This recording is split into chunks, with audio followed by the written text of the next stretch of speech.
స్తుతులు ఆయనకు ఎంతో ఇష్టమైనవి.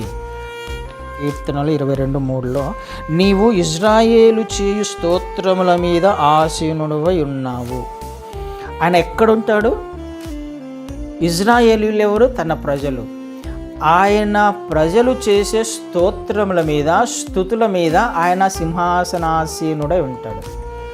ఎంత అద్భుతం కదండి. నువ్వు నేను మనము పాడే పాటలో ఆయన పాటను ఆగ్రానిస్తూ ఉంటాడు, ఇష్టపడుతూ ఉంటాడు. ఆయననే మన స్తుతుల మీద కూర్చొని ఉన్నప్పుడు మరి నా జీవితంలో ఏం జరిగే అవకాశం ఉంది? ఆ నెమ్మది, ఆ సంతోషము, ఆత్మపూర్ణులుగా చేయబడినప్పుడు మన జీవితంలో జరుగుతున్న కార్యాలేంటో మనము ఖచ్చితంగా గుర్తిస్తాము. ఆయనకు స్తుతులు అంటే చాలా చాలా చాలా ఇష్టం. మొట్టమొదటగా నువ్వు నేను మొదటి స్టెప్ వేయాల్సింది ఫ్రెష్గా మన ఆత్మీయ జీవితం జీవించడానికి మొదటగా మనము సమయాన్ని సద్వినియోగం చేసుకోవాలి.